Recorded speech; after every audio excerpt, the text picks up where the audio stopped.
जय हिंद दोस्तों। आज हम लोग दृष्टि आईएएस का UP PCS prelim test exam 2024 के लिए प्रैक्टिस सेट को हम लोग सॉल्व कर रहे हैं। आज का प्रैक्टिस सेट नंबर 3 है दोस्तों। प्रैक्टिस सेट नंबर 3 को हम लोग देखने वाले हैं। इसमें हम लोग सामान्य अध्ययन को पढ़ रहे हैं। इसमें ये जो कि होने वाले एग्ज़ाम यूपी पीसीएस प्रीलिम्स 2024 के लिए और UP PCS RO and ARO री एग्जाम 2024 के लिए बहुत ही महत्वपूर्ण ये दृष्टि आईएएस का प्रैक्टिस टेस्ट है दोस्तों। तो चलिए हम लोग देखते हैं इसमें क्वेश्चन नंबर पहले से। क्वेश्चन नंबर इसमें पहला दिया गया है कि यमुना एक्सप्रेसवे औद्योगिक विकास प्राधिकरण उत्तर प्रदेश के निम्नलिखित में से किस शहर में मेडिकल डिवाइस पार्क विकसित करने का कार्य कर रहा है। ये कहाँ पे किया जा रहा है? ये ग्रेटर नोएडा में किया जा रहा है। ऑप्शन नंबर इसका सी वाला राइट होगा, ग्रेटर नोएडा में ये जो कि डिवाइस पार्क विकसित करने का कार्य चल रहा है। ऑप्शन नंबर इसका सी वाला राइट होगा दोस्तों। ये उत्तर प्रदेश औद्योगिक विकास अधिनियम ये 1976 के तहत यमुना एक्सप्रेसवे औद्योगिक विकास प्राधिकरण को दिल्ली के निकट उत्तर प्रदेश के ग्रेटर नोएडा में ये किया जा रहा है। ये 1976 के अधिनियम के तहत किया जा रहा है। फिर इसके बाद आता है क्वेश्चन नंबर सेकंड है कि उत्तर प्रदेश के वित्त मंत्री सुरेश खन्ना ने 2024-25 के बजट में निम्नलिखित में से किस शहर में एरो सिटी बनाने की घोषणा की है। तो वित्त मंत्री सुरेश खन्ना ने 2024-25 के बजट में किस शहर में एरो सिटी बनाने की घोषणा किया गया है। ये कहाँ पे किया गया है? ये लखनऊ में किया गया है एरो सिटी बनाने की घोषणा। ऑप्शन नंबर इसका पहला वाला सही है दोस्तों, ये लखनऊ में किया गया है। फिर इसके बाद आता है क्वेश्चन नंबर तीसरा है दोस्तों। क्वेश्चन नंबर तीसरे में कहा जा रहा है कि हाल ही में उत्तर प्रदेश के मुख्यमंत्री ने सूचित किया है कि उत्तर प्रदेश भारत का एक ऐसा पहला राज्य बनने वाला है जिसके पास विमानपत्तन होंगे। तो कितने विमानपत्तन इसमें होंगे? इसमें 21 विमानपत्तन होंगे, जो कि ये उत्तर प्रदेश में ये भारत का पहला राज्य बनने वाला है। ऑप्शन नंबर इसका सी वाला राइट होगा। उत्तर प्रदेश में 21 विमानपत्तन होंगे। इसमें क्वेश्चन नंबर 3 का ऑप्शन नंबर इसका सी वाला राइट होगा। फिर इसके बाद क्वेश्चन नंबर 4 है दोस्तों कि निम्नलिखित में से कौन सा कथन दादा भाई नौरोजी के बारे में सही नहीं है। तो बताना है इसमें से कौन सा कथन है जो कि दादा भाई नौरोजी के संबंध में सही नहीं है। ए वाला दिया गया है कि उन्हें grand old man of India की उपाधि से जाना जाता है, जो कि सही है। दादा भाई नौरोजी को grand old man of India के नाम से जाना जाते हैं। दूसरा है बी वाला है, उन्होंने poverty and un-British rule in India नामक पुस्तक लिखी है, ये भी सही है। दूसरा वाला भी इसका सही है। तीसरा है कि वह ब्रिटिश संसद के सदस्य के रूप में चुने जाने वाले प्रथम भारतीय थे, तो सी वाला भी इसका सही है। फिर इसमें डी दिया गया है कि उन्होंने 1885, 1893 और 1904 में 3 बार भारतीय राष्ट्रीय कांग्रेस के सत्र के अध्यक्षता की है, ये गलत है। ऑप्शन नंबर इसका डी वाला गलत है। दादा भाई नौरोजी ने 3 बार कांग्रेस के अधिवेशन की अध्यक्षता की है, लेकिन ये कब किए हैं? तो 1885 इसका गलत होगा। ये 1886 में किए थे और 1893 में किए थे, सही है।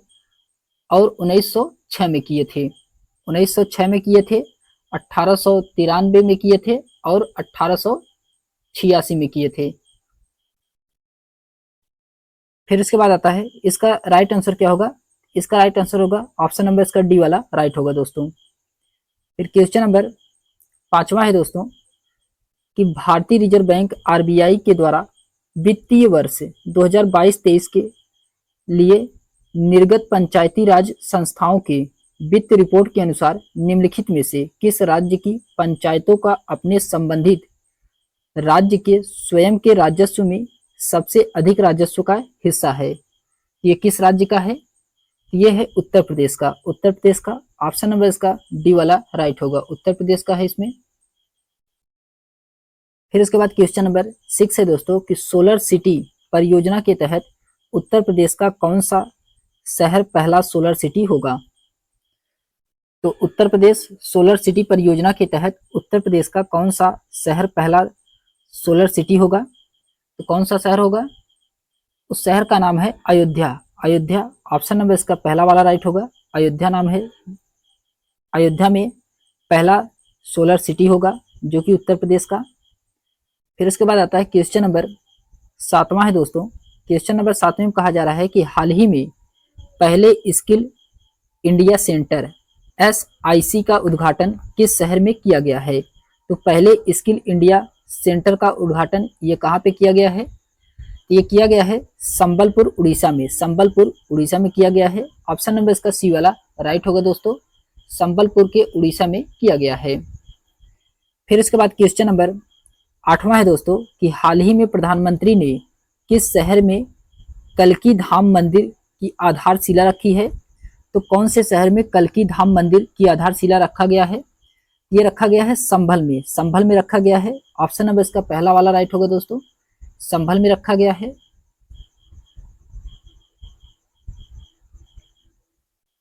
ये प्रधानमंत्री नरेंद्र मोदी के द्वारा रखा गया है। संभल ये कहाँ पे है? तो ये उत्तर प्रदेश में है संभल जिला। यहाँ पर कल्की मंदिर की आधारशिला रखी गई है। फिर उसके बाद आता है क्वेश्चन नंबर 9 है दोस्तों। क्वेश्चन नंबर 9 कहा जा रहा है कि अत्यावश्यक सेवा संधारण अधिनियम निम्नलिखित में से किस वर्ष पारित किया गया था? तो किस वर्ष पारित किया गया है? ये 1968 में पारित किया गया है। ऑप्शन नंबर इसका बी वाला राइट होगा, 1968 में पारित किया गया है अत्यावश्यक सेवा संधारण अधिनियम। फिर इसके बाद आता है क्वेश्चन नंबर 10 है दोस्तों। क्वेश्चन नंबर 10 में कहा जा रहा है कि सूची फर्स्ट को सूची सेकंड से सुमेलित कराना है। सूची फर्स्ट को सूची सेकंड से सुमेलित कराना है। इसमें दिया गया है औद्योगिक गतिविधि दिया गया है और स्थान दिया गया है। औद्योगिक गतिविधि और स्थान दिया गया है। तो सबसे पहले इसमें green ammonia plant, green ammonia plant ये कहाँ पे है? तो ग्रीन अमोनिया प्लांट ये कहाँ पे है? तो ये गोरखपुर में है ग्रीन अमोनिया प्लांट। फिर इसके बाद आता है mega food park. Mega food park ये कहाँ पे है? तो मेगा फूड पार्क ये बरेली में है। फिर रिवाल्वर फैक्ट्री, रिवाल्वर फैक्ट्री ये कहाँ पे है? तो ये रिवाल्वर फैक्ट्री हरदोई में है।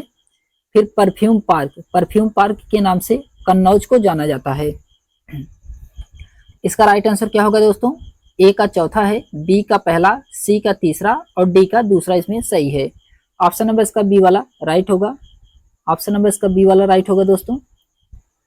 फिर इसके बाद आता है क्वेश्चन नंबर 11 है कि निम्नलिखित में से कौन सा जिला उत्तर प्रदेश के रक्षा औद्योगिक गलियारे के 6 नोडस का हिस्सा नहीं है? तो 6 नोडस का हिस्सा नहीं है जो कि रक्षा औद्योगिक गलियारे में। क्वेश्चन नंबर 11 का राइट आंसर क्या होगा? ये खुर्जा, खुर्जा ऑप्शन नंबर इसका डी वाला राइट होगा। खुर्जा ये जो कि 6 नोडस का हिस्सा नहीं है खुर्जा, जबकि अलीगढ़, आगरा, कानपुर ये तीनों 6 गलियारे के हिस्सा हैं। फिर इसके बाद आता है क्वेश्चन नंबर 12 है कि उत्तर प्रदेश के 2024-25 के बजट में कुल राजकोषीय घाटा कितना अनुमानित है? उत्तर प्रदेश के वर्ष 2024-25 के बजट में कुल राजकोषीय घाटा कितना अनुमानित है? क्वेश्चन नंबर 12 का राइट आंसर क्या होगा? ये 3.46%, 3.46%। ऑप्शन नंबर इसका बी वाला राइट होगा, 3.46% अनुमानित घाटा है उत्तर प्रदेश का। फिर क्वेश्चन नंबर आता है 13 दोस्तों। क्वेश्चन नंबर 13 है, क्वेश्चन नंबर 13 में कहा जा रहा है कि राज्य व्यापार सुधार कार्य योजना, राज्य व्यापार सुधार कार्य योजना 2019 के आधार पर कारोबार में सुगमता के मामले में उत्तर प्रदेश का पदक्रम क्या है? उत्तर प्रदेश का पदक्रम क्या है इसमें? तो द्वितीय पदक्रम है, द्वितीय पदक्रम है। ऑप्शन नंबर इसका बी वाला राइट होगा दोस्तों। इसमें उत्तर प्रदेश का कारोबार के मामले में द्वितीय पदक्रम है। फिर उसके बाद आता है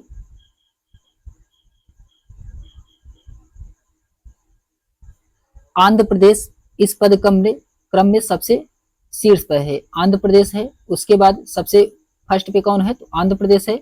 दूसरे नंबर पे कौन है? उत्तर प्रदेश है। फिर उसके बाद तेलंगाना है, मध्य प्रदेश है और झारखंड राज्य आते हैं। इसमें त्रिपुरा, सिक्किम, उड़ीसा ये सबसे खराब प्रदर्शन वाले राज्य हैं। फिर उसके बाद आता है क्वेश्चन नंबर 14 है दोस्तों, निराश्रित महिला पेंशन योजना के तहत उत्तर प्रदेश सरकार द्वारा निराश्रित महिलाओं को पेंशन के रूप में कितनी राशि दी जाती है? तो कितनी राशि दी गई है? क्वेश्चन नंबर 14 का राइट आंसर क्या होगा? इसमें 1000 रुपए की राशि दी गई है। ऑप्शन नंबर इसका बी वाला राइट होगा। 1000 रुपए की राशि दी गई है इसमें। फिर इसके बाद आता है क्वेश्चन नंबर 15 है दोस्तों, कि उत्तर प्रदेश सरकार की मुख्यमंत्री कन्या सुमंगला योजना के संदर्भ में कौन सा कथन सही है? इसमें बताना है कि उत्तर प्रदेश सरकार के मुख्यमंत्री कन्या सुमंगला योजना के संदर्भ में कौन सा कथन सही है। क्वेश्चन नंबर 15 में दिया गया है। इसमें कथन पहला है कि इसे बालिका के परिवार को वित्तीय सहायता प्रदान करने के लिए वर्ष 2019 में शुरू किया गया था, जो कि सही है। पहला कथन इसका सही है। दूसरा है कि आमतौर पर एक परिवार में केवल 2 बालिकाएं ही इस योजना का लाभ उठा सकती हैं। इसका दूसरा वाला भी सही है और पहला वाला भी इसका सही है। इसमें दोनों सही हैं। इसका राइट आंसर क्या होगा?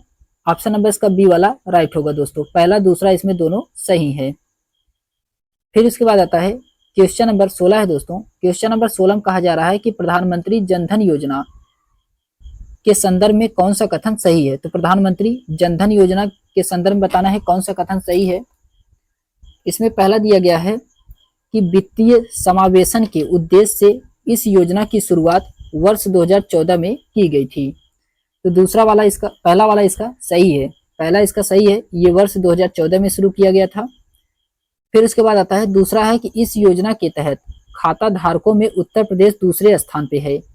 इस योजना के तहत खाता धारकों में उत्तर प्रदेश दूसरे स्थान पे है, जो कि ये गलत है। उत्तर प्रदेश इसमें कौन से स्थान पे है? उत्तर प्रदेश इसमें प्रथम स्थान पे है।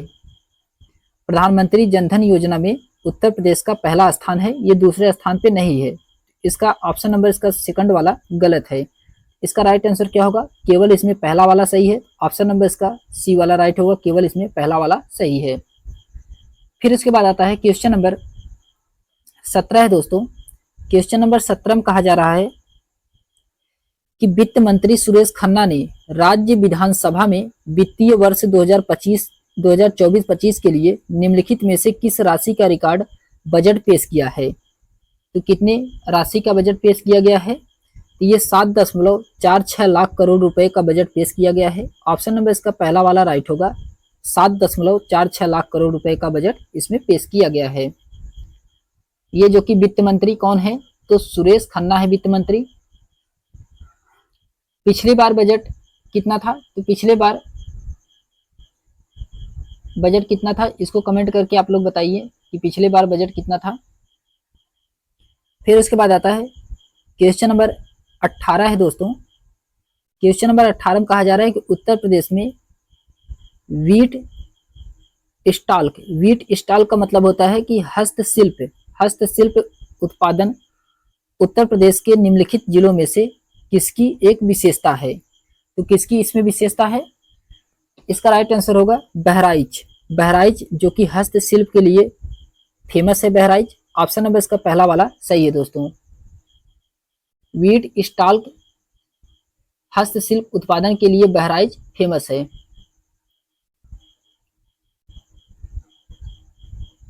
फिर उसके बाद आता है क्वेश्चन नंबर 19 है। इसमें कहा जा रहा है कि निम्नलिखित में से कौन सा जिला प्रसिद्ध है? इसमें सही सुमेलित है। कौन सा जिला है और प्रसिद्ध है? इसमें सही सुमेलित है। सही सुमेलित इसमें कौन सा है? तो बादा दिया गया है। बादा में क्या होता है, तो सजर स्टोन क्रप्स होता है, सजर स्टोन क्रप्स के लिए फेमस है, जो कि ये गलत है। पहला वाला इसमें गलत है। इसमें पूछा जा रहा है कौन सा सही सुमेलित है। चित्रकूट, चित्रकूट में क्या होता है, तो लकड़ी के खिलौने बनाए जाते हैं चित्रकूट में, ये भी वाला गलत है, इसका ये भी दिया गया है गलत है। फिर इसके बाद आता है बलिया, बलिया में क्या होता है, तो बलिया में बिंदी या टिकली बनाई जाती है। बलिया में क्या होता है, बलिया में बिंदी या टिकली बनाई जाती है। ऑप्शन नंबर इसका सी वाला ही सही सुमेलित है, ऑप्शन नंबर इसका सी वाला ही सही सुमेलित है। और कुशीनगर में क्या होता है, तो कुशीनगर में केले के रेशे से बने उत्पाद होता है, केले के रेशे से बने उत्पाद होता है कुशीनगर में। ऑप्शन नंबर इसका सी वाला सही है दोस्तों। फिर इसके बाद आता है क्वेश्चन नंबर 20 है कि उत्तर प्रदेश के लोकायुक्त और उप लोकायुक्त संशोधन विधेयक 2024 को हाल ही में उत्तर प्रदेश विधानसभा द्वारा पारित किया गया है। इस विधेयक में निम्नलिखित में से कौन सा संशोधन किया गया है, तो कौन सा संशोधन किया गया है, जो कि ये लोकायुक्त के संदर्भ में है उत्तर प्रदेश के। तो पहला कथन इसमें दिया गया है कि लोकायुक्त और उप लोकायुक्त का कार्यकाल 8 से घटा करके 5 वर्ष कर दिया गया है, 8 वर्ष से घटा करके 5 वर्ष किया गया है, जो कि सही है। पहले लोकायुक्त या उप लोकायुक्त का कार्यकाल कितना होता था, तो पहले 8 वर्ष होता था, अब इसको घटा करके 5 वर्ष कर दिया गया है। पहला वाला इसका सही है। दूसरा है कि इन पदों के अधिकतम आयु घटा करके 62 वर्ष कर दी गई है, जो कि ये गलत है, 62 वर्ष नहीं है। अब इसकी उम्र कितनी है, तो इसकी उम्र 70 वर्ष है, इसकी उम्र कितनी है, तो 70 वर्ष कर दिया गया है। दूसरा वाला इसका गलत है, पहला वाला इसमें सही है। तो राइट आंसर क्या होगा, इसमें केवल पहला वाला ही सही है दोस्तों, केवल इसमें पहला वाला सही है। ऑप्शन नंबर इसका सी वाला राइट होगा। फिर उसके बाद आता है क्वेश्चन नंबर 21 है।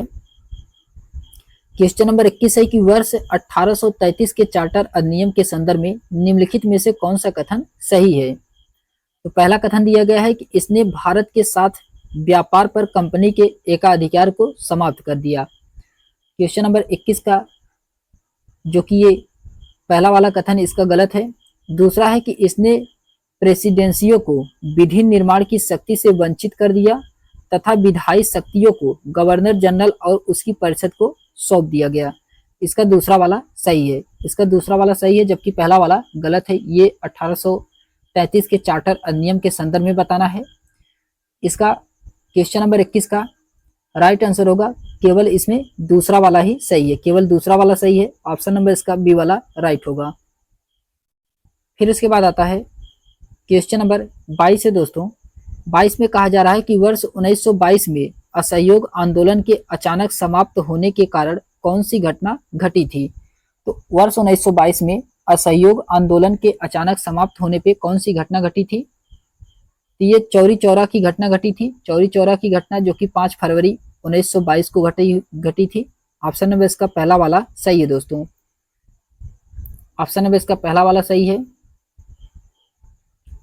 फिर इसके बाद क्वेश्चन नंबर 23 है कि वर्ष 1849 में परमहंस मंडली का गठन निम्नलिखित में से किस सुधारक ने किया था।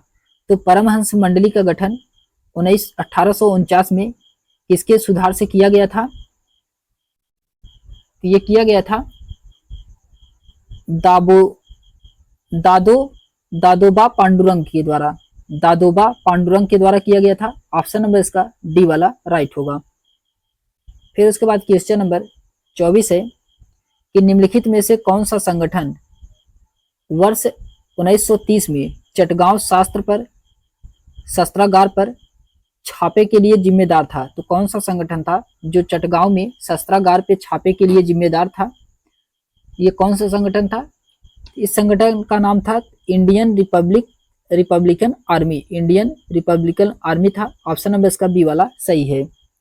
क्वेश्चन नंबर 25 है कि निम्नलिखित में से किस गवर्नर जनरल को भारतीय प्रेस का मुक्तिदाता कहा जाता है। तो कौन से गवर्नर जनरल को भारतीय प्रेस का मुक्तिदाता कहा जाता है, ये कहे जाते हैं चार्ल्स मिंटकॉफ को भारतीय प्रेस का मुक्तिदाता कहा जाता है। इनका कार्यकाल कितने वर्षों तक था, तो ये 1835 से लेकर के 1836 तक इनका कार्यकाल था। इन्हें स्वतंत्र प्रेस के समर्थन थे और ये 1823 के नियम को निरस्त कर दिए थे और इन्हें भारतीय प्रेस का मुक्तिदाता कहा जाता है। फिर इसके बाद आता है क्वेश्चन नंबर 26 है दोस्तों। क्वेश्चन नंबर 26 में कहा जा रहा है कि फराजी आंदोलन के संदर्भ में निम्नलिखित में से कौन सा कथन सही है। तो फराजी आंदोलन के संदर्भ में बताना है, इसमें से कौन सा कथन सही है। पहला दिया गया है कि यह ब्रिटिश सरकार के खिलाफ पहला कर मुक्त अभियान था। तो ब्रिटिश सरकार के खिलाफ यह पहला कर मुक्त अभियान था, जो कि सही है। दूसरा है कि सैयद अहमद बरेलवी इस आंदोलन के नेता थे। तो सैयद अहमद बरेलवी इस आंदोलन के नेता थे। इसमें दूसरा वाला कथन गलत है, दूसरा वाला इसका गलत है। इसका राइट आंसर क्या होगा, इसमें केवल पहला वाला ही सही है, केवल पहला वाला ही सही है। फराजी आंदोलन ये 1838 से लेकर के 1848 ईस्वी तक चला था। इसका नेतृत्व शरियतुल्लाह खान थे, शरियतुल्लाह खान और दादू मियाँ थे। इसके नेतृत्व इसमें दिया गया है कि सैयद अहमद बरालवी, ये जो कि गलत हैं। इसके नेतृत्व किसके द्वारा किया गया था, तो शरियतुल्लाह खान और दादू मियाँ के द्वारा किया गया था। रायबरेली के सैयद अहमद खान बहावी आंदोलन के नेता थे, बहावी आंदोलन के नेता थे ये। फिर इसके बाद आता है क्वेश्चन नंबर 27 है दोस्तों कि वर्ष 1855 से 57 के दौरान संथाल विद्रोह का नेता कौन था। तो संथाल विद्रोह का नेता इसमें कौन थे, तो संथाल विद्रोह के नेता सिद्धू और कान्हू थे। सिद्धू और कान्हू ये जो कि संथाल विद्रोह के नेता थे। ऑप्शन नंबर इसका पहला वाला सही है। फिर इसके बाद आता है क्वेश्चन नंबर 28 है। क्वेश्चन नंबर 28 में कहा जा रहा है कि निम्नलिखित में से कौन सी घटना का कालानुक्रम में अंतिम थी। तो कालानुक्रम में कौन सी घटना जो कि अंतिम में थी, क्वेश्चन नंबर 28 का आंसर बताना है। अंतिम में कौन घटना थी इसको बताना है। आत्मीय सभा का गठन, आत्मीय सभा का गठन ये कब किया गया था, ये 1814 में किया गया था, 1814 में किया गया था आत्मीय सभा का गठन। फिर उसके बाद आता है बंगाल सती विनियमन अधिनियम, ये कब लाया गया था, ये लाया गया था 1829 में लाया गया था, 1829 में। फिर उसके बाद आता है विधवा पुनर्विवाह अधिनियम, विधवा पुनर्विवाह अधिनियम ये कब लाया गया था, तो विधवा पुनर्विवाह अधिनियम ये 1856 में लाया गया था। और वुड डिस्पैच, वुड डिस्पैच ये कब लाया गया था, ये 1854 में लाया गया था। वुड डिस्पैच 1854 में लाया गया था। ये शैक्षिक नीति के उद्देश्य पर था। इसमें बताना है कि कौन सी घटना है जो कि कालानुक्रम में अंतिम थी। अंतिम घटना इसमें से कौन थी, अंतिम घटना विधवा पुनर्विवाह अधिनियम था। विधवा पुनर्विवाह अधिनियम ये जो कि अंतिम घटना मानी जाती है। ये कब आया था, ये 1856 में आया था।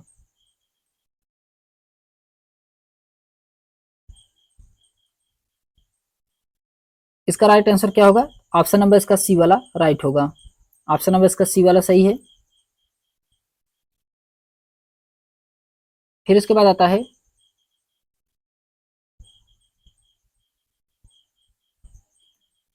क्वेश्चन नंबर 29 है कि निम्नलिखित में से कौन सा युग्म सही सुमेलित नहीं है। इसमें बताना है कौन सा युग्म है कि जो सही सुमेलित नहीं है, सही सुमेलित इसमें नहीं है। तो दिया गया है टीबी मैकाले, टीबी मैकाले ये रिंग फेंस की नीति, रिंग फेंस की नीति जो कि यही पहला वाला ही इसका सही सुमेलित नहीं है।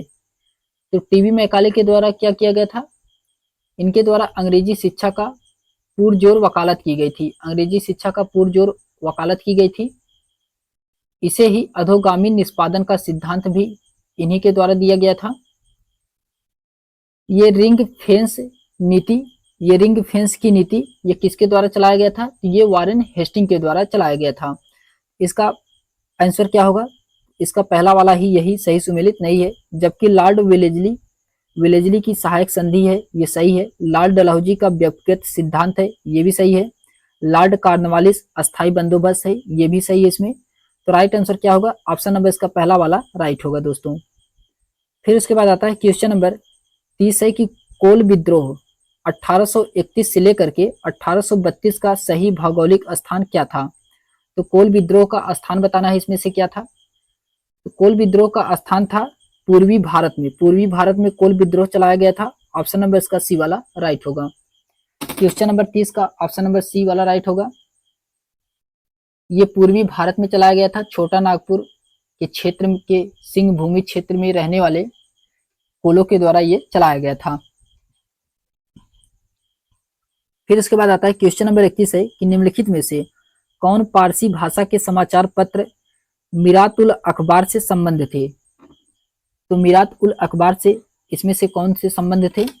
ये राजा राम मोहन राय के द्वारा मिरातुल अखबार का संबंध था। ऑप्शन नंबर इसका डी वाला राइट होगा। ऑप्शन नंबर इसका डी वाला राइट होगा। 12 अप्रैल 1822 को राजा राम मोहन राय ने, जिन्हें भारत के पथ प्रदर्शक और भारतीय पुनर्जागरण के जनक के रूप में जाना जाता है, इनके द्वारा फारसी में साप्ताहिक समाचार पत्र मिरातुल अखबार की शुरुआत की गई थी। फिर इसके बाद आता है क्वेश्चन नंबर 32 है दोस्तों। क्वेश्चन नंबर 32 में कहा जा रहा है कि वेलुथम्पी ने किस राज्य में अंग्रेजों के खिलाफ विद्रोह का नेतृत्व किया था। तो वेलुथम्पी किस राज्य में अंग्रेजों के खिलाफ विद्रोह का नेतृत्व किया था। ये किस राज्य में किया गया था। ये किया गया था त्रवणकोर में किया गया था। ऑप्शन नंबर इसका सी वाला राइट होगा। फिर इसके बाद आता है क्वेश्चन नंबर 33 है दोस्तों। क्वेश्चन नंबर 33 में कहा जा रहा है कि वर्ष 1853 के चार्टर अधिनियम के संदर्भ में निम्नलिखित में से कौन सा कथन सही है। तो 1853 के चार्टर अधिनियम के बारे में बताना है, इसमें से कौन सा कथन सही है। 33 में इसमें दिया गया है, पहला दिया गया है कि अधिनियम के गवर्नर जनरल की परिषद के विधायी और कार्यकारी कार्यों को पृथक कर दिया गया, जो कि ये सही है, पहला वाला इसका सही है। दूसरा है कि यह पहली बार था जब भारतीय केंद्रीय विधान परिषद में स्थानीय प्रतिनिधित्व था, तो ये भी सही है, इसका दूसरा वाला भी सही है। इसमें ऑप्शन नंबर सी वाला इसका सही करेक्ट आंसर होगा। पहला दूसरा इसमें दोनों सही है, जो कि 1853 के चार्टर एक्ट के अधिनियम में बताना था। इसमें इसका राइट आंसर क्या होगा। तो क्वेश्चन नंबर 33 का राइट आंसर होगा ऑप्शन नंबर इसका सी वाला सही है।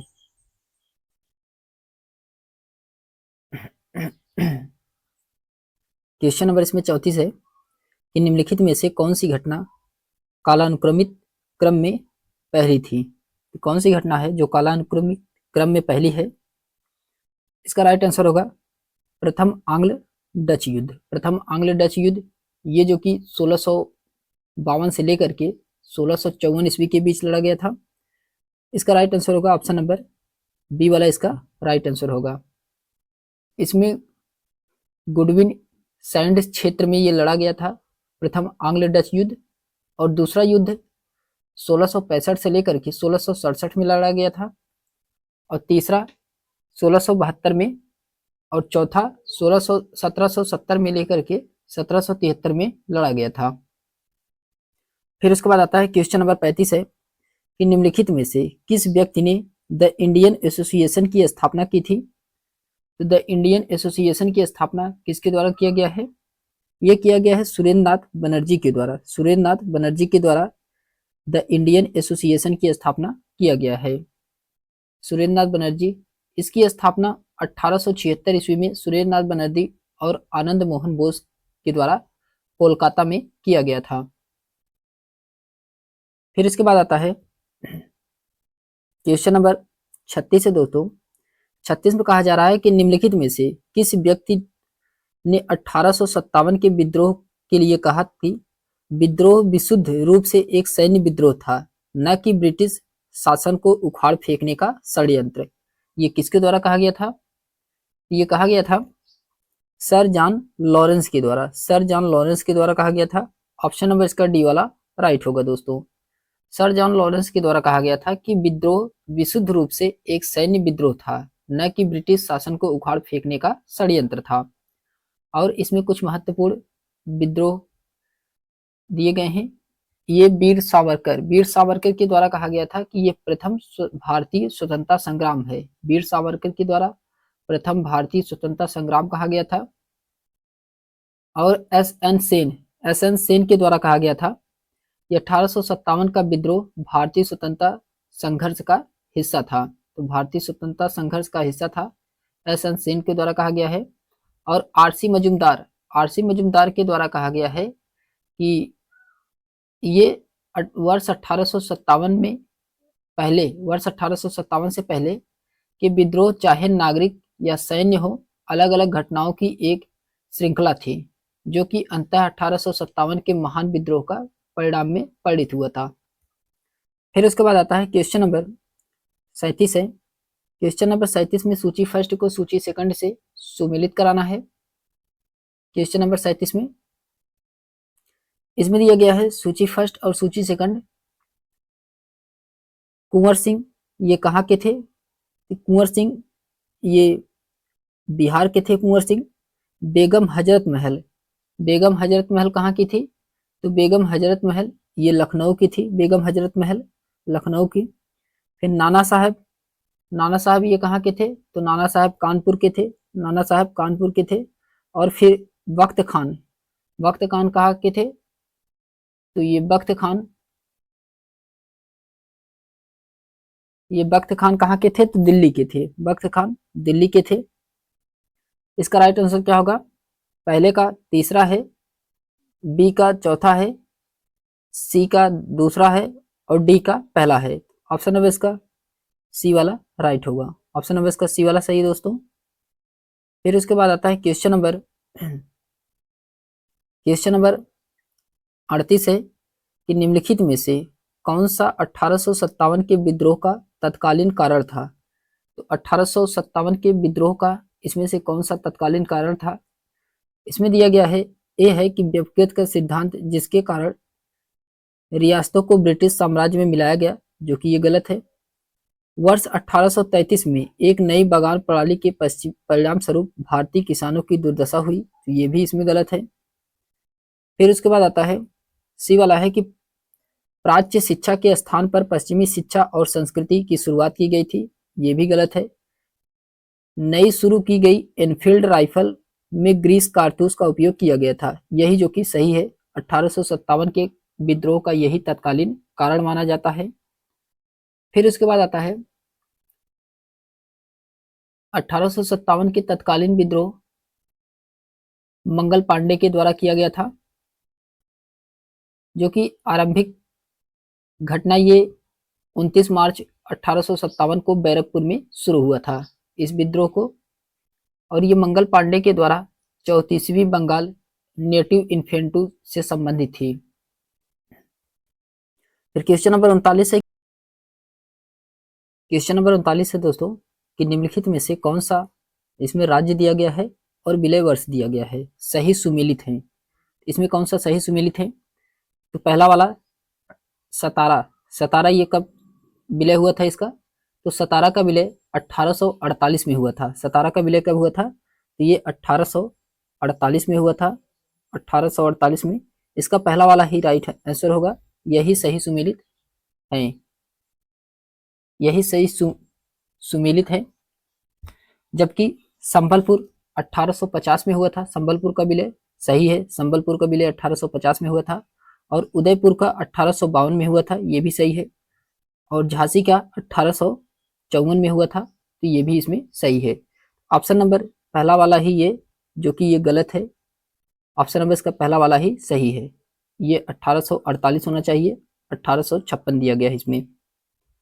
फिर उसके बाद आता है क्वेश्चन नंबर 40 है कि भारत सरकार अधिनियम 1858 के संदर्भ में निम्नलिखित में से कौन सा कथन सही है? क्वेश्चन नंबर 40 में बताना है।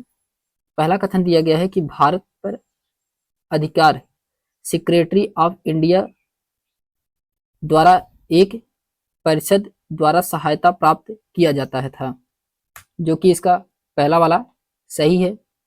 दूसरा है कि भारत पर शासन करने की शक्ति ईस्ट इंडिया कंपनी से ब्रिटिश क्राउन को हस्तांतरित कर दी गई 1858 के तहत, तो दूसरा वाला भी इसका सही है और पहला वाला भी इसका सही है। ऑप्शन नंबर इसका सी वाला सही है। पहला दूसरा दोनों इसमें सही हैं। फिर उसके बाद आता है क्वेश्चन नंबर 41 है कि सूची फर्स्ट और सूची सेकंड को सुमेलित कराना है। क्वेश्चन नंबर फर्स्ट में क्वेश्चन नंबर 41 में सूची फर्स्ट को सूची सेकंड में सुमेलित कराना है। दिया गया है इसमें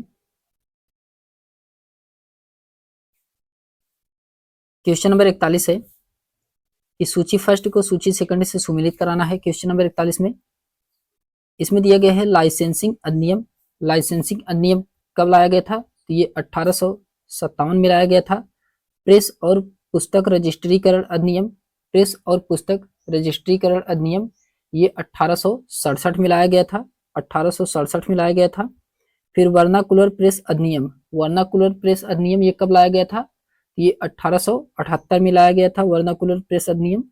फिर भारतीय विश्वविद्यालय अधिनियम ये कब लाया गया था? तो ये 1904 में लाया गया था। 1904 में लाया गया था। इसका राइट आंसर क्या होगा? राइट आंसर होगा इसका ए का तीसरा दिया गया है, बी का चौथा है, सी का दूसरा है और डी का पहला है। ऑप्शन नंबर इसके बी वाला राइट होगा दोस्तों। ऑप्शन नंबर इसका बी वाला सही है। फिर इसके बाद आता है इसमें क्वेश्चन नंबर 42 है। क्वेश्चन नंबर 42 में दिया गया है कि प्रथम अकाल आयोग जो कि 1878 से लेकर के 1880 तक की अध्यक्षता किसने की थी? तो प्रथम अकाल आयोग की अध्यक्षता किसके द्वारा किया गया था? ये किया गया था रिचर्ड स्ट्रेची के द्वारा। रिचर्ड स्ट्रेची के द्वारा किया गया था। ऑप्शन नंबर इसका पहला वाला सही है। फिर इसके बाद आता है क्वेश्चन नंबर 43 है कि निम्नलिखित में से कौन सी घटना लॉर्ड लिटन के कार्यकाल के दौरान घटी नहीं थी? तो कौन सी घटना है जो कि लॉर्ड लिटन के कार्यकाल के दौरान घटित नहीं हुई? क्वेश्चन नंबर 43 में बताना है। तो ये घटना थी न्यायपालिका में भेदभाव को समाप्त करने के लिए इल्बर्ट बिल प्रस्तुत किया गया।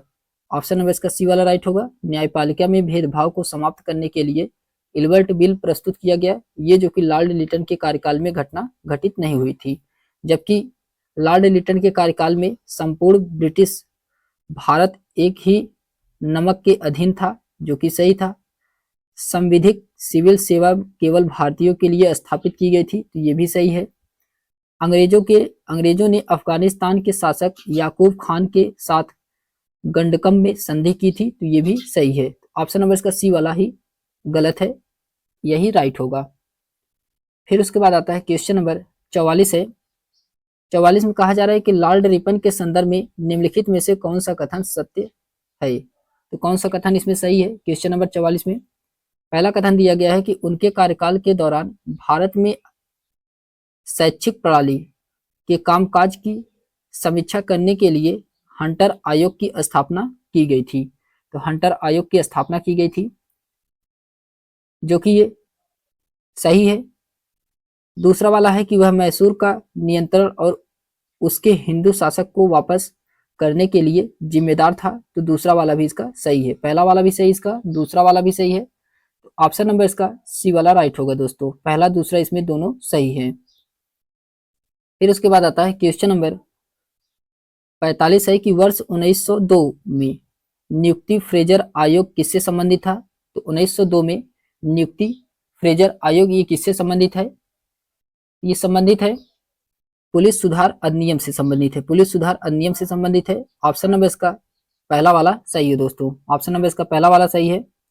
फिर उसके बाद आता है क्वेश्चन नंबर 46 है कि कलकत्ता निगम अधिनियम 1899 के संदर्भ में कौन सा कथन इसमें सही है? तो इसमें पहला दिया गया है कि इस अधिनियम में नामित अधिकारियों की संख्या में वृद्धि की गई एवं निर्वाचित विधायिकाओं की संख्या में कमी कर दी गई, जो कि ये सही है। पहला वाला इसका सही है। दूसरा है कि इसे स्थानीय स्वशासन को मजबूत करने के लिए प्रस्तुत किया गया था, तो स्थानीय स्वशासन को मजबूत करने के लिए प्रस्तुत किया गया था, ये भी इसमें सही है। दूसरा वाला भी इसमें सही है और पहला वाला भी इसमें सही है, दोनों इसमें सही है।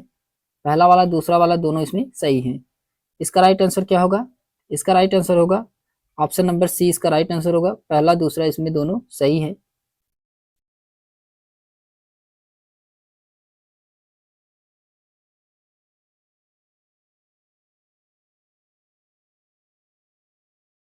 फिर उसके बाद आता है क्वेश्चन नंबर 47 है दोस्तों। क्वेश्चन नंबर 47 कहा जा रहा है कि स्वामी दयानंद सरस्वती के संबंध में से कौन सा कथन सही नहीं है। तो स्वामी दयानंद सरस्वती के संबंध में बताना है कौन सा कथन सही नहीं है 47 में।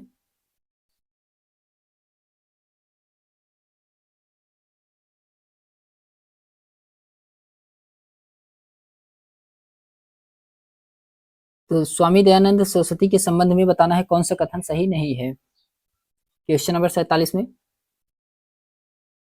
इसका राइट आंसर होगा कि लाला लाजपत राय ने वैदिक मूल्यों की अवहेलना की और स्वामी दयानंद के सिद्धांत का विरोध किया, यही जो कि सही नहीं है। ऑप्शन नंबर इसका बी वाला राइट होगा। फिर उसके बाद आता है क्वेश्चन नंबर 48 है कि फ्रांसिस्को डी अल्मीडा के संदर्भ में कौन सा कथन सही है। तो फ्रांसिस्को डी अल्मीडा के संदर्भ बताना है इसमें से कौन सा कथन सही है। इसमें कहा जा रहा है, पहला कथन दिया गया है कि वह पुर्तगाल के राजा द्वारा 10 वर्ष की अवधि के लिए नियुक्ति प्रथम पुर्तगाली गवर्नर था, जो कि ये गलत है। वह कार्टेज प्रणाली का अग्रणी था, तो सही है दूसरा वाला। दूसरा कथन इसका सही है, पहला कथन इसका गलत है। इसका राइट आंसर क्या होगा। तो केवल बी इसका सही है, केवल दूसरा इसका सही है। ऑप्शन नंबर इसका बी वाला राइट होगा, केवल इसमें दूसरा वाला सही है। फिर उसके बाद आता है क्वेश्चन नंबर 49 है कि अल्फांसो डी अल्बुकर्क के संदर्भ में निम्नलिखित में से कौन सा कथन सही है। अल्फांसो दी अल्बुकर्क के संदर्भ बताना है इसमें से कौन सा कथन सही है क्वेश्चन नंबर 49 में। इसमें पहला दिया गया है कि उनके द्वारा गोवा का अधिग्रहण सिकंदर महान के बाद किसी यूरोपीय शक्ति के द्वारा भारतीय क्षेत्र पर अधिग्रहण किए जाने वाला पहला उदाहरण है, जो कि सही है पहला वाला। दूसरा है कि उन्होंने सती प्रथा को समाप्त किया था, तो सती प्रथा को समाप्त किया था, तो दूसरा वाला भी इसका सही है। इसमें दोनों कथन सही है। इसका राइट आंसर क्या होगा, केवल पहला और दूसरा इसमें सही है, दोनों इसमें सही है। ऑप्शन नंबर इसका सी वाला राइट होगा।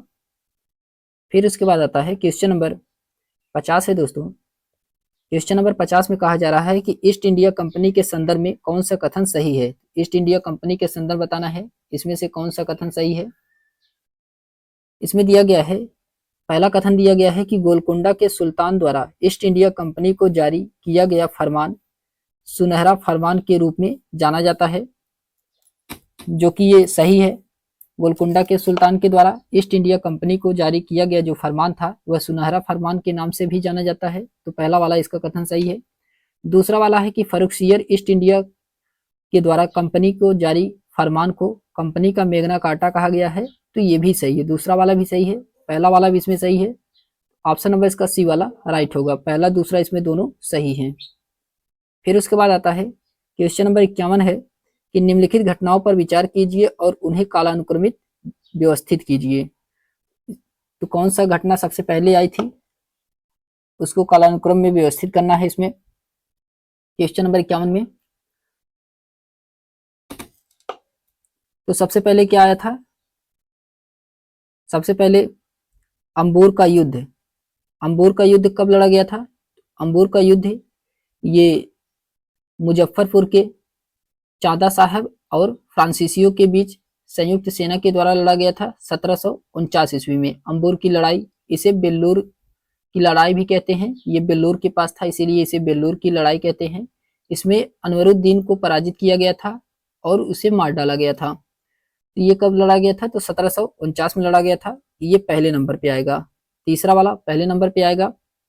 फिर उसके बाद आता है हुगली का युद्ध।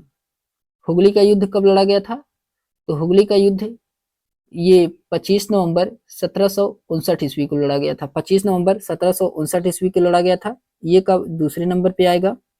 फिर पोर्टो नोवा का युद्ध, पोर्टो नोवा का युद्ध कब लड़ा गया था, तो पोर्टो नोवा का युद्ध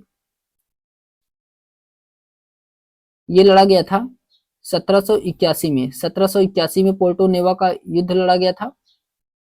ये पोर्टो नोवा जो कि वर्तमान में तमिलनाडु में है, ये 1781 में लड़ा गया था, ये तीसरे नंबर पे आएगा दोस्तों, तीसरे नंबर पे ये आएगा। और चौथे नंबर पे आएगा वांडीवास का युद्ध। वांडीवास का युद्ध ये 22 जनवरी 1760 ईस्वी को लड़ा गया था। वांडीवास का युद्ध 22 जनवरी 1760 ईस्वी को लड़ा गया था। ये चौथे नंबर पे आएगा, चौथे नंबर पे आएगा। इसका राइट आंसर क्या होगा? तो सबसे पहले तीसरा आएगा, फिर चौथा, फिर पहला और दूसरा। इसका राइट आंसर क्या होगा? राइट आंसर इसका होगा ऑप्शन नंबर इसका बी वाला राइट होगा। ऑप्शन नंबर इसका बी वाला सही है। तो इसमें सबसे पहले तीसरा आएगा, चौथा आएगा, पहला और दूसरा आएगा। फिर उसके बाद आता है क्वेश्चन नंबर 52 है कि राजस्व निपटान की इजारा प्रणाली प्रथम बार निम्नलिखित में से किस शासक के शासनकाल में शुरू की गई थी? ये किसके शासनकाल में शुरू किया गया था? ये जहांदर शाह के शासनकाल में शुरू किया गया था। ऑप्शन नंबर इसका बी वाला राइट होगा। फिर उसके बाद आता है क्वेश्चन नंबर 53 है दोस्तों। क्वेश्चन नंबर 53 कहा जा रहा है कि सूची फर्स्ट को सूची सेकंड से सुमेलित कराना है। क्वेश्चन नंबर 53 में सूची फर्स्ट को सूची सेकंड से सुमेलित कराना है। इसमें दिया गया है सबसे पहले अवध ये जो कि ये बुरहान उल मुल्क के द्वारा अवध की स्थापना की गई थी। फिर उसके बाद आता है हैदराबाद ये निजामुद्दीन मुल्क के द्वारा किया गया था। बंगाल ये मुर्शीद कुली खान के द्वारा किया गया था। और केरल ये मार्तंड वर्मा के द्वारा किया गया था। इसका राइट आंसर होगा ए का पहला, बी का तीसरा, सी का दूसरा और डी का चौथा। इसका राइट आंसर होगा दोस्तों। ऑप्शन नंबर इसका सी वाला राइट होगा। फिर इसके बाद आता है क्वेश्चन नंबर 54 है कि करनाल का प्रसिद्ध युद्ध किसके बीच लड़ा गया था? तो करनाल का प्रसिद्ध युद्ध ये किसके किसके बीच लड़ा गया था? तो ये लड़ा गया नादिर शाह और मोहम्मद शाह के बीच। नादिर शाह और मोहम्मद शाह के बीच करनाल का युद्ध हुआ था। ये करनाल का युद्ध 1739 में लड़ा गया था।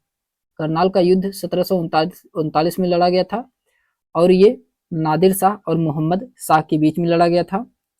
फिर उसके बाद क्वेश्चन नंबर 55 है दोस्तों। क्वेश्चन नंबर 55 में कहा जा रहा है कि निम्नलिखित यात्रियों के शासनकाल पर विचार कीजिए और उनके कालानुक्रम को व्यवस्थित कीजिए। इसमें से कौन से शासन यात्री सबसे पहले आए थे? तो सबसे पहले आने वाले विलियम हॉकिंस है। विलियम हॉकिंस के बाद आया था, विलियम हॉकिंस के बाद सर थॉमस रो आए थे। उसके बाद विलियम्स नॉरिस आया था और लास्ट में जॉन सुरमन आया था। इसका राइट आंसर क्या होगा? ऑप्शन नंबर इसका सी वाला राइट होगा। सबसे पहले विलियम हॉकिंस, फिर उसके बाद सर थॉमस रो और फिर विलियम्स नॉरिस और लास्ट में जॉन सुरमन। ऑप्शन नंबर इसका सी वाला राइट होगा। फिर उसके बाद आता है क्वेश्चन नंबर 56 है कि मराठा प्रशासन के अधीन निम्नलिखित में से कौन सी सबसे निचली इकाई है? तो मराठा प्रशासन के अधीन इसमें बताना है कौन सी सबसे निचली इकाई है क्वेश्चन नंबर 56 का। इसका राइट आंसर होगा मौजा इसका राइट आंसर होगा। ऑप्शन नंबर इसका ए वाला राइट होगा। ये जो कि मराठा प्रशासन के सबसे निचली इकाई मानी जाती है मौजा। फिर उसके बाद आता है क्वेश्चन नंबर 57 है कि मराठा प्रशासन में जमदार शब्द किस नाम से जाना जाता था? तो जमदार शब्द ये किस नाम से जाना जाता है? ये जाना जाता है कोषा अध्यक्ष के नाम से। कोषा अध्यक्ष के कहा जाता है जमदार। और इसमें कुछ महत्वपूर्ण शब्दावलियां दिए गए हैं। भूमिया एक भूमिधारक जाति होती थी। भूमिया किलादार एक किले का प्रभारी होता है। किलेदार मजुमदार लेखा परीक्षक और लेखाकार होता था। और पोतनी जो कि ये नगद रखने वाला होता था। फिर उसके बाद आता है क्वेश्चन नंबर 58 है दोस्तों। क्वेश्चन नंबर 58 में कहा जा रहा है कि निम्नलिखित घटनाओं के शासनकाल पर विचार कीजिए और उन्हें कालानुक्रम में व्यवस्थित कीजिए। तो सबसे पहले कौन सी घटना हुई थी? तो सूरत में ईस्ट इंडिया कंपनी की एक अस्थायी कारखाना स्थापित किया गया था। ये कब हुआ था? ये किया गया था 1613 में किया गया था। पहला वाला इसका पहला सही है। फिर उसके बाद दूसरी घटना इसमें थी कि कंपनी ने दक्षिण में मसूलीपट्टनम में अपना पहला कारखाना स्थापित किया था। तो ये दूसरी घटना थी। ये पहली घटना है और ये दूसरी घटना है, तीसरा वाला।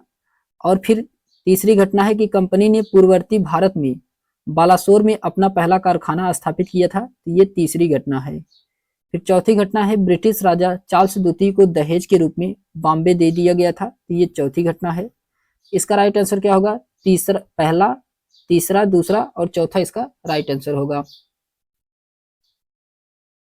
तो चार्ल्स, ब्रिटिश राजा चार्ल्स द्वितीय को पुर्तगाली राजकुमारी कैथरीन के विवाह में बॉम्बे को दहेज में दिया गया था 1662 ईस्वी में। तो इसका राइट आंसर क्या होगा? तो राइट आंसर इसका होगा ऑप्शन नंबर इसका पहला वाला ही राइट होगा, पहला, तीसरा, दूसरा और चौथा। फिर उसके बाद आता है क्वेश्चन नंबर 59 है दोस्तों कि नीचे दो कथन दिए गए हैं, अभिकथन ए और कारण आर दिया गया है। अभिकथन ए और कारण आर दिया गया है क्वेश्चन नंबर 59 में। इसमें दिया गया है अभिकथन ए में कहा जा रहा है कि British east India company Bharat में सफल रही जबकि फ्रांसीसी कंपनी असफल रही, जो कि इसका क्वेश्चन नंबर 59 का सत्य है, पहला वाला इसका सही है। कारण आर कह रहा है कि ब्रिटिश ईस्ट इंडिया कंपनी एक निजी उद्यम थी और उसकी नौसेना फ्रांसीसी सेना से अधिक मजबूत थी, तो ये कारण भी इसका सही है और अभिकथन भी सही है, जो कि सही दोनों व्याख्या भी कर रहे हैं। तो ऑप्शन नंबर इसका कौन सा सही होगा? ऑप्शन नंबर इसका डी वाला राइट होगा, ऑप्शन नंबर इसका डी वाला राइट होगा दोस्तों, दोनों सही है। फिर इसके बाद आता है क्वेश्चन नंबर 60 है कि निम्नलिखित में से किस मुगल शासक के शासनकाल के दौरान प्लासी का युद्ध हुआ था? तो किस मुगल शासक के शासनकाल के दौरान प्लासी का युद्ध हुआ था? क्वेश्चन नंबर 60 का राइट आंसर क्या होगा? 60 का राइट आंसर होगा कि आलमगीर द्वितीय के शासनकाल में हुआ था, ऑप्शन नंबर इसका सी वाला सही है। क्वेश्चन नंबर 61 है कि निम्नलिखित में से किसने फ्रांसीसी प्रशासक डुप्लेसी को नवाब की उपाधि दी थी? तो फ्रांसीसी प्रशासक डुप्ले को नवाब की उपाधि ये किसके द्वारा दिया गया था? ये दिया गया था मुजफ्फर जंग के द्वारा, ऑप्शन नंबर इसका पहला वाला सही है, मुजफ्फर जंग के द्वारा दिया गया था। फिर क्वेश्चन नंबर 62 है कि निम्नलिखित में से कौन सी लड़ाई ब्रिटिश ईस्ट इंडिया कंपनी के द्वारा भारत में अपने यूरोपीय प्रतिद्वंदियों के खिलाफ लड़ा गया अंतिम युद्ध था? तो कौन सी लड़ाई थी? उस लड़ाई का नाम था वांडीवास का युद्ध, वांडीवास का युद्ध, ऑप्शन नंबर इसका सी वाला राइट होगा, वांडीवास का युद्ध। फिर क्वेश्चन नंबर इसमें 63 है कि मराठा शासन के संदर्भ में निम्नलिखित कथनों में से कौन सा कथन सही है? तो मराठा शासन के संदर्भ में बताना है कि इसमें से कौन सा कथन सही है मराठा शासन में।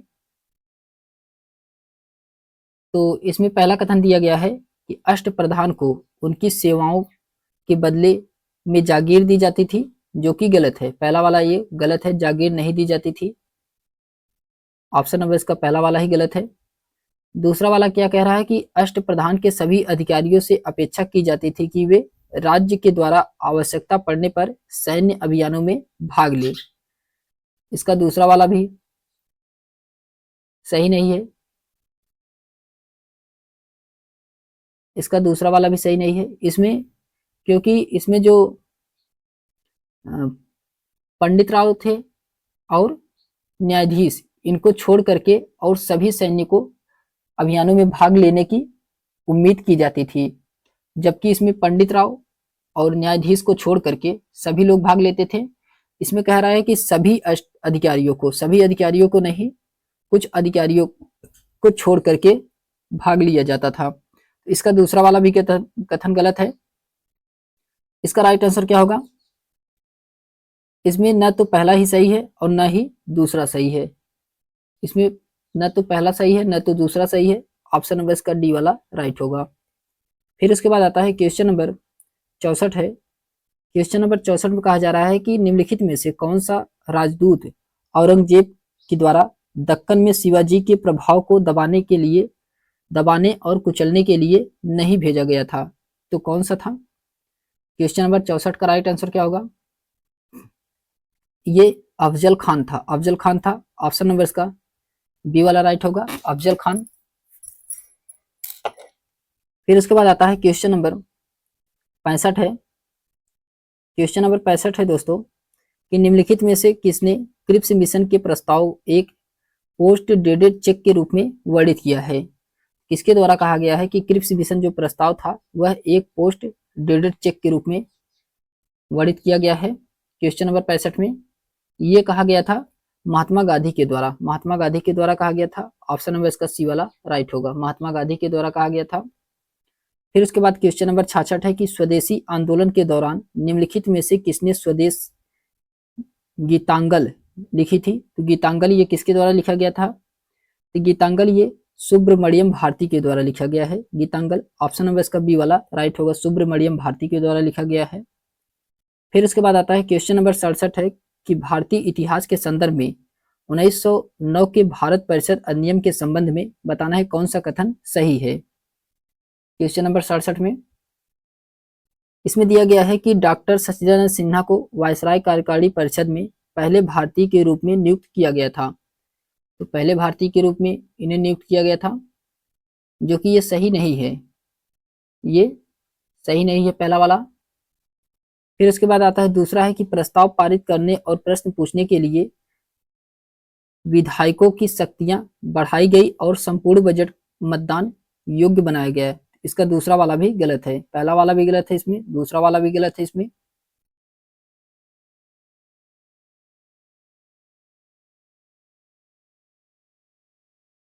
तो सबसे पहले इसमें पहला वाला, इसमें पहले भारतीय कौन थे? तो सत्येंद्र सिन्हा थे। इनको 1909 में पहले भारतीय थे, इनको नियुक्त किए गए थे वायसराय की कार्यकारिणी परिषद में।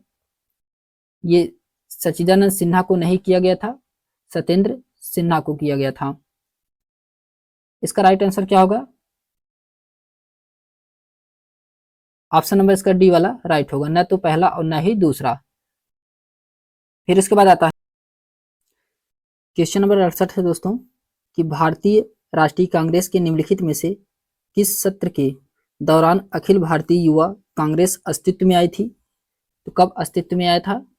ये आया था